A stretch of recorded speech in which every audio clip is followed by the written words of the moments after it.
Oke, baiklah, sekarang kita menuju ke bintang tamu kita yang pertama. Siapakah dia? Ini adalah Mandala Shoji. Benarkah Mandala Shoji ini sejak gara-gara kemarin dia terjun ke dunia politik, sempat masuk penjara, karirnya kemudian di dunia hiburan redup. Dan apalagi di masa pandemi ini, aduh ada banyak hal yang menimpa kehidupannya. Belum lagi di tahun 2018 kemarin selain di penjara dia juga ditipu miliaran rupiah. Kita lihat dulu profil Mandala Shoji berikut ini. Mandala Abadi Shoji, aktor sekaligus presenter berusia 38 tahun yang memulai karir dengan membintangi film di Trax tahun 2004 ini dikenal ketika membawakan acara reality Termehek-mehek bersama Cici Pande dan Prisiana Sution tahun 2008. Anak keempat dari 5 bersaudara ini menikah dengan Marida Deanova Safrina pada Agustus 2009 dan dikaruniai 4 orang anak, namun sempat merahasiakan pernikahannya dan baru mengakuinya tahun 2010 karena terikat kontrak. Pria asal Surabaya ini Oktober 2018 lalu terjerat kasus kampanye gelap saat mencalonkan diri menjadi anggota legislatif karena membagikan kupon berhadiah umroh dalam bentuk door prize hingga divonis 3 bulan penjara dan denda 5 juta rupiah, subsidiar 1 bulan kurungan dan resmi bebas pada 7 Agustus 2019. Benarkah kini hidup Mandala Shoji harus dimulai dari nol lagi sejak bebas dari penjara? Saksikan kisah selengkapnya hanya di Rumpi No Secret. Mandala Shoji. Feni Rose Rumpi deh. Aku lihat Mandala langsung gini, Mandala lu kok kurus banget sih gitu ya. Terus dia bilang gini, beredup bisa-bisanya Rumpi redup. Ya lu kurus banget, jadi makin kelihatan deh redupnya. Biasanya pandemi gini tambah gemuk, makanya yang kerjanya cuma bisa tidur, makan tidur tambah gemuk. Nah, ini kan olahraga, nge-gym, ini olahraga ya. Jaga badan. Bukan karena redup ya, bukan ya. Alhamdulillah enggak dong. Ya. Coba kita lihat kalau di Google Me nih sekarang ya, tulis Mandala Shoji, apa artikel yang paling sering dibuka? Oh, masih termehek-mehek ya, bukan redup. Ya. Kasian banget sih. Coba kita Dasar lihat. Rumpi ya pokoknya. Coba kita lihat ini Mandala dulu waktu ditermehek-mehek kayak apa sih? Kita lihat yang berikut ini. Tuh kan, aduh. Ini harusnya tayang lagi nih di Trans TV Tapi nih. hostnya bukan kamu lah. Berarti bukan termehek-mehek kok kalau sama gue. Iya, bener-bener. Kemarin sempat tayang lagi, itu kan ratingnya wow ini banget tuh sampai 21 share-nya. Oh, iya. Harusnya tayang lagi itu. Coba ya. Berharap ya, berharap. Kenapa ada artikel nih, kita pengen tahu nanya langsung sama orangnya. Ingat Mandala Shoji? Dulu host hebat, tulisannya gitu. Karirnya mendadak redup lantaran di penjara. Begini kabarnya katanya gitu. Di artikel 28 Juni 2021. Mandala, emang bener. Kamu sekarang ngapain aja sih Mandala? Kasian banget sih redup. Tapi di TV emang lagi nggak ada program apa? Enggak, jadi kan kalau emang pandemi ini memang semuanya turun ya. Iya. Ya, ekonomi, Iya. bisnis, kegiatan semuanya pasti berkurang gitu. Jujur kita juga kena imbasnya gitu. Imbasnya, tapi kegiatan tetap. Ini kita sama teman-teman juga Ngapain? sering beberapa kali ketemu. Kita ada beberapa kegiatan syuting juga. Jadi Syuting kita apa sih? Syuting kita bikin bikin- program-program di kementerian. Oh, Iya. karena kamu Kita punya ada PH IO juga juga, ada IO juga. Ada IO. Kemarin di kementerian juga, Kemendikbud, Kemendes juga Oh, kita. jadi alhamdulillah ada lah sebenarnya. Alhamdulillah ada. PH juga ada lagi nyiapin juga. Soalnya kan aku baca ini bener apa kenapa si Mandala ya, karena di tahun 2018 ya kan kita tahu dia pernah sempat terjun ke dunia politik dan kayaknya kalau secara garis besar mungkin dalam kata-kata dia babak belur. Dibabak belurin. Dibabak belurin. Masuk penjara yang harusnya 3 bulan jadi 6 bulan. 6 bulan, Terus iya. di dalam penjara masih ada proyeknya yang ketipu 1,6 miliar. Betul itu. Sebelumnya di tahun 2018 juga ketipu sertifikat tanah berapa ratus juta juga. Iya betul ya. Jadi kemarin tuh waktu kita di pesantren lah ya. Ya di pesantren itu kan sempet bisnis tetap jalan. Cuman karena kita nggak mantau, kita nggak tanganin sendiri, akhirnya ditipu. Tiba kabur uangnya dan juga kita ada draft kontrak ya, masih draft waktu itu ya, harusnya kontrak itu sebesar ya 300 miliar malah. 300 miliar malah Kontraknya ya? ngilang begitu aja. Iya, dan orang sengaja manfaatin waktu Kamu di dalam. guanya ada di dalam begitu. Kalau Jadi kamu bisa gambarkan kondisi kamu lah secara ekonomi ya pada saat itu tuh kayak apa sih? alhamdulillah sih waktu itu banyak yang support, banyak yang dukung. Ini kalau kita lihat gambar ini ketua Persi kita, ya kan. Jadi kita kan anggota Persi, Asosiasi Pengembang Perumahan, jadi properti juga. Ini ketua kita ini ikut jengukin, ngasih support juga. Karena dia tahu kesalahannya bukan apa ya, yang nggak aku lakuin sama sekali karena itu politik biasa lah, politik saling menjatuhkan itu seperti itu, padahal kita nggak ngelakuin sama sekali. Oke. Dan dia memahami itu bukan korupsi, bukan kriminal, kecuali gue Nggak, korupsi ngambil uang. Secara ekonomi itu berdampak, karena kan kalau kamu terjun ke dunia politik itu kan juga ada biaya untuk kampanye apa segala macam, terus ketipu ini kita ngebayangin astaga Mandala gitu, kayak repot banget gitu hidupnya. Gitu juga gitu nggak sih Mandala? Karena ada artikel Mandala harus memulai dari nol gitu, segitunya nggak sih? Pasti dampak ya. Pertama kan kita di pengadilan itu kita harus bayar lawyer yang mahal juga, ya kan. Terus kita harus mengumpulkan bukti, saksi, waktu juga konsentrasinya fokus ke pengadilan, ya kan, kerjaan dan juga waktu itu nyalek juga fokusnya ke sana. Jadi otomatis kerjaan semuanya nggak fokus. Berkurang berapa persen tuh tabungan kamu untuk masa depan? Ya bisa dibayangin waktu itu ada proyek 300 miliar. Ya. Berapa persen berkurang lah itu tabungan kamu? Lewat begitu aja, orangnya kemana, ya kan, proyeknya juga dibawa kabur, nggak jelas, ya kan, padahal ada semuanya hitam di atas. Ketika kamu keluar dari waktu 2019 lah ya, kamu Iya. udah mulai.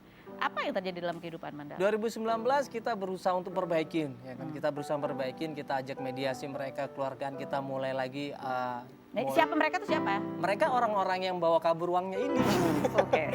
Iya. Balik nggak duitnya? Enggak sama sekali. Habis gitu 2019 masuk pandemi kan. Iya. Begitu kita baru bangkit, ya kan, pandemi masuk jedar. Nah, udah pas deh. Allah ngasih ujian yang luar biasa ini. Jadi sekarang kamu sebagai kepala keluarga, apa yang kamu lakukan sih?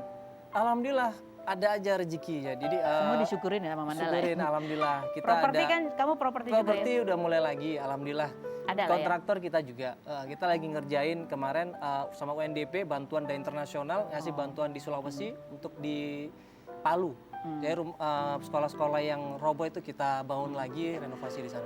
Tapi apa yang kamu rasakan sih Mandala? Artinya hidup ini kan seperti roda ya. Ya kamu mensyukuri semuanya gitu, tapi kamu ngerasa nggak sih dulu bagaimana, terus keadaan sekarang lagi susah, itu apa? Iya. Jadi ini yang kita alamin banyak banget ya. Ketemu banyak orang, aku punya teman juga, salah satunya adalah pilot. Waktu itu pilot Qatar Airways. Ya, seorang pilot yang sekolahnya tinggi-tinggi sampai ke luar negeri, ya kan. Karena dampak pandemi ini, akhirnya aku ketemu dia pas salah satu di Gojek online. Ya, maksudnya di salah satu online ya. Jadi driver online. Kaget juga gitu loh. Tadinya yang aku tahu dia wah hebat banget, kuliah juga bayar mahal loh untuk sekolah di luar negeri itu untuk pilot ya. Itu akhirnya ngeliat dia minta tolong sama aku untuk dibantu untuk masuk ada kerjaan atau apa gitu untuk rekomendasi ke teman-teman. Kalau kamu sendiri? Nah, di situ aku introspeksi diri bahwa Allah itu ngasih cobaan yang luar biasa dan aku masih bersyukur banget, alhamdulillah masih tetap bisa makan, terus masih bisa bantu teman-teman juga, masih produksi juga ada, terus kegiatan masih ada. Syukur banget, alhamdulillah melihat yang lain teman-teman itu kasihan banget ya. Jadi kita tetap bersyukur aja. Apapun Ya, keadaannya. syukurin apa adanya.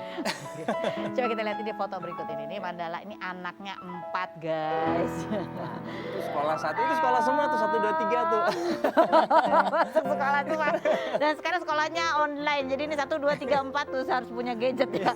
Gak kerasa ya begitu cepatnya waktu berlalu, seperti baru kemarin Bunda kita PDKT dan tanpa pacaran langsung nikah ya. Walaupun ditolak dulu awal-awal sama Bunda, tapi ini namanya perjuangan sejati, terus maju pantang mundur dan akhirnya diterima deh nikah gitu ya.